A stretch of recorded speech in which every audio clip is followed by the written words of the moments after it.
یعنی خانہ کعبہ کا دروازہ کھول دیا جاتا تھا، اور 13، 14، 15 رجب کو اہل مکہ کعبے کے اندر جا کر کے عبادت کیا کرتے تھے۔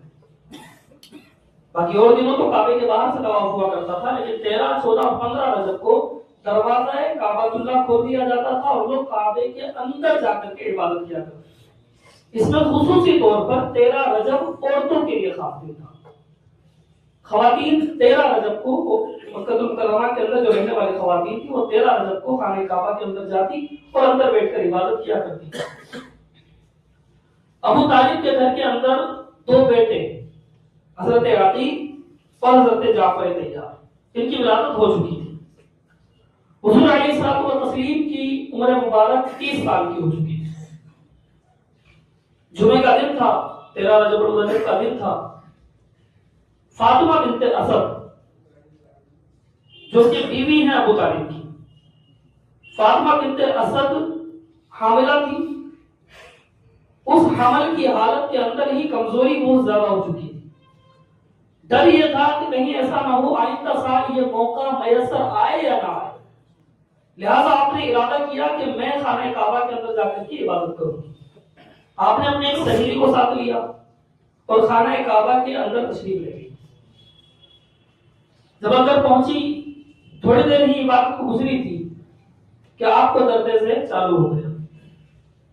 اب ایسی حالت کے اندر کوئی ایمبولینس سسٹم تھا نہیں، ڈاکٹر تھے نہیں، لہذا فوراً وہیں داعیہ کو بلایا گیا اور پردہ کر کے خانہ کعبہ کے اندر ہی پردہ کر کے بچے کی ڈلیوری کے لیے، بچے کی ولادت کے لیے کوشش کی جانے لگی۔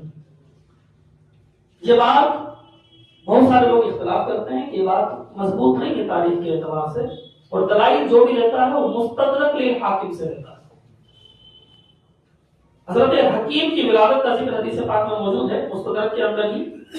یہ مستدرک للحاکم یعنی اللہ حاکم جو ہے انہوں نے خود نے اپنی طرف سے اس بات کو نقل کیا ہے کہ مضبوط اور متواتر روایات کے ذریعے مجھے یہ پتا چلا ہے کہ حضرت علی بنت فاطمہ بنت اسد کی ولادت بھی کعبۃ اللہ سے ہوئی۔ یہ مستدرک للحاکم نے لکھا ہے، میں اسی سے آپ کو سنا رہا ہوں۔ تو جب ولادت کا وقت قریب آ گیا تو فوراً چادریں منگوائی گئی، داعیہ کو بھی بلا لیا گیا، بالآخر بچے کی ولادت ہو گئی۔ یہ بچہ کوئی معمولی بچہ نہیں تھا، آنے والے وقت میں امام المشارق والمغارب بننے والا، امام الاشجعین بننے والا تھا، غالب علی کل غالب بننے والا تھا، اسد اللہ بننے والا تھا۔ اب ہوا کیا، بچے کی ولادت ہو گئی تو پہلا کام کیا ہوگا، اس کو دودھ پلایا جائے گا۔ اب جب دودھ پلانے لگے اس کو، اس بچے کو، پھر بچے کا تذکرہ کر رہا ہوں، تو جب بچے کو دودھ پلایا جانے لگا تو دودھ پینے سے انکار کر دیا، آنکھیں بند رکھی، دودھ نہیں پی رہا، بلکہ کیا کر رہا بچہ، اپنے بچوں کے ناخن ہوتے ہیں، بچوں کی جب پیدائش ہوتی ہے تو کچھ ناخن ہوتے ہیں، تو ناخن مارا، دودھ نہیں پی رہا بلکہ ناخن مارا، دودھ نہیں پی رہا۔ 3 دن گزر گئے۔ اچھا جب ولادت ہو گئی تو کیا ہوا، ولادت جیسے ہوئی یہ خبر ابو طالب کو پہنچائی، ابو طالب کے ساتھ خود نبی آخر الزمان تشریف لائے۔ ابو طالب نے بچے کو گود میں لیا اور گود میں لے کر کے آپ باہر نکلے۔ حضور علیہ الصلوۃ والتسلیم نے اپنی چچی جو تھی، اپنی چچی جان جو تھی حضرت فاطمہ بنت اسد، ان کو اٹھایا اور اپنے سہارے سے ان کو گھر پر لے کر کے آیا۔ 3 دن گزر گئے۔ 3 دن بعد غسل دینا تھا، حضور تشریف لائے غسل دینے کے لیے۔ ابھی نبوت کا اعلان نہیں کروایا نبی آخر الزمان، 30 سال کی عمر شریف، خود تشریف لائے غسل دینے کے لیے۔ جب غسل دینے کے لیے تشریف لائے اور حضرت علی کو اٹھانے لگے گود میں، تو آپ کی والدہ فاطمہ بنت اسد نے کہا، اے محمد صلی اللہ علیہ وسلم، محمد نام سے پکار رہی ہے کیونکہ ابھی نبوت کا اعلان نہیں کیا، تو کہا محمد اس کو نہ اٹھاؤ، یہ حیدر ہے، پنجہ مارتا ہے۔ حیدر اس شیر کو کہتے ہیں جو پنجہ مارتا ہے۔ آپ کا نام حیدر، آپ کی والدہ ماجدہ نے رکھا، محمد اسے نہ اٹھاؤ، یہ حیدر ہے، پنجہ مارتا ہے۔ حضور علیہ الصلوۃ والتسلیم نے حضرت علی کو اٹھایا، پیار سے اٹھا کر کے جیسے ہی گود میں لیا اور پھر اپنا لعاب دہن نکالا۔ ابھی دودھ نہیں پیا، 3 دن ہو گئے، بہت بری حالت، کمزوری سے حضرت علی دودھ نہیں پیا 3 دن۔ حضرت علی نے جیسے ہی حضور کی گود میں تشریف لائے اور آنکھیں کھولی تو چہرے مصطفیٰ کو سبحان اللہ، چہرے والضحا کو دیکھا، زلف واللیل کو دیکھا، معذاب کی سرمئی آنکھوں کو سبحان دیکھا، اللہ، اشراق کے سینے سے لگ گئے، اور پھر میرے مصطفیٰ کریم نے اپنا لعاب دہن نکالا اور نکال کر کے پہلی گھٹی، پہلا رزق جو حضرت علی کے دہن مبارک کے اندر گیا وہ لعاب مصطفیٰ، سبحان اللہ، سبحان اللہ، اپنا لعاب دہن حضور نے اپنی انگلی مبارک سے، اپنی انگشت مبارک سے حضرت علی کے منہ میں ڈالا۔ سبحان اس کے بعد بنی ہلال کی ایک داعیہ کے سپرد آپ کو کر دیا گیا۔ بنی ہلال ایک قبیلہ تھا، اس کے داعیہ کے سپرد آپ کو کر دیا گیا۔ 2 سال تک آپ نے بنی ہلال کی داعیہ کے پاس پرورش پائی۔ اب جو ہے وقت گزرتا گیا، حضرت علی کی عمر شریف بڑھتی گئی، مکہ المکرمہ میں قحط پڑ گیا۔ جب قحط پڑا ہے تو حالات تھوڑے برے ہو گئے، جن کی آل و اولاد زیادہ تھی ان کے خرچے نکلنا مشکل ہو گئے۔ جب ایسے حالات ہوئے تو اب حضور علیہ السلام کی عمر شریف 40 سال ہو چکی، اعلان نبوت حضور نے فرما دیا، اب 60 سالی کا زمانہ ہے۔ حضور علیہ السلام نے حضرت عباس کو بلایا اور کہا چچا جان عباس ایسا کرتے ہیں، چچا ابو طالب کے جو ہے بچے زیادہ ہیں، ہم ایسا کرتے ہیں ان کا بھار تھوڑا کم کرتے ہیں، وزن تھوڑا کم کرتے ہیں۔ جب میں چھوٹا تھا تو میری پرورش کی ذمہ داری ابو طالب نے اٹھائی۔ حضرت خدیجہ الکبریٰ سلام اللہ علیہا و رضی اللہ تعالی عنہا سے ہو چکی تھی، مالی اعتبار سے حضور علیہ السلام کے حالات بہتر ہو چکے تھے، لہذا آپ نے کہا عباس ہم ایسا کرتے ہیں چچا کہ کچھ ایک بچے کی ذمہ داری آپ اٹھا دو، ایک بچے کی ذمہ داری میں اٹھا لیتا ہوں۔ یہ بات لے کر کے حضرت عباس کو لے کر کے حضور علیہ السلام ابو طالب کے گھر پہنچ گئے۔ جب چچا ابو طالب کے گھر پہنچے تو آپ نے کہا چچا ہم چاہتے ہیں کہ آپ کے بچوں کی کفالت کی ذمہ داری ہم اٹھا لیں۔ ابو طالب نے کہا کہ عقیل کے علاوہ جسے چاہو لے جاؤ۔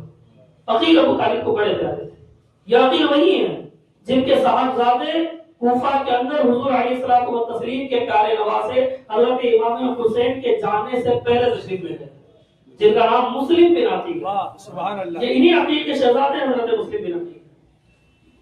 تو عقیل کے منع کر دیا ابو طالب نے، تو اب بچے 2 حضرت علی اور حضرت جعفر تیار۔ محبت حضرت علی سے پیدائشی طور پر تھی، بچپن سے ہی تھی، جیسے حضرت کی ولادت ہوئی حضرت علی کی ویسے حضور سے محبت تھی۔ فوراً نبی آخر زمانے حضرت علی کا ہاتھ پکڑا اور اپنے ساتھ لے گئے۔ حضرت علی کی عمر 10 سال کی، حضور کے ساتھ جا رہا ہے۔ آپ سوچیں قربان جائے حضرت علی کی قسمت پر کہ کیا درسگاہ ملی ہے، کیا گھر ملا ہے، پرورش کرنے کے لیے کون ملا ہے، جو ساری دنیا کے لیے قاسم بن کر آیا، وہ جو ساری دنیا کے لیے قاسم بن کے آیا، جس کی شان امام عشق و محبت نے یوں بیان کی کہ رب ہے معطی، یہ ہے قاسم، رزق اس کا کھلاتے ہیں۔ نعرہ تکبیر، نعرہ رسالت۔ کہا علی میرے ساتھ چلو، علی کو گھر پر لے گئے، علی گھر پر لے گئے۔ گھر پر جب لے گئے تو آپ سوچیں آپ گھر کا ماحول کیا ہوگا۔ کھانا خدیجہ الکبریٰ بنا رہی ہے، سبحان اللہ، ام المؤمنین حضرت خدیجہ کھانا بناتی ہے اور دسترخوان پر کون بیٹھا ہے؟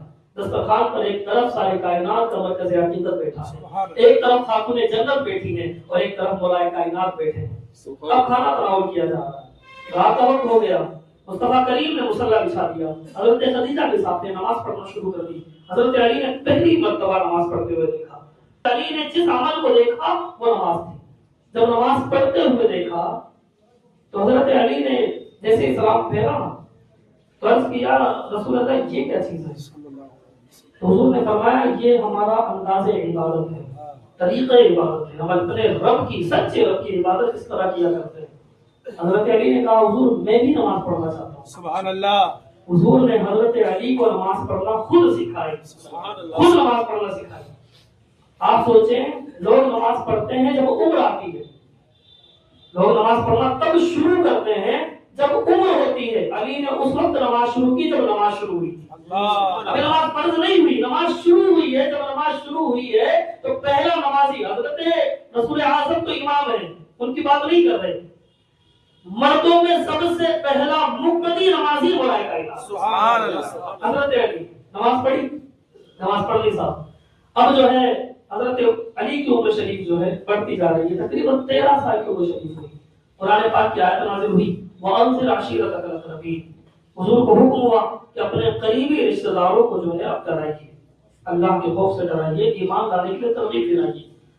حضور نے حضرت علی کو بلایا، علی سے کہا علی ایسا کرو تمام بنی مطلب جو ہیں عبد المطلب کی جتنی بھی اولادیں ہیں ان تمام کو دعوت دو، اور دعوت کہاں ہوگی؟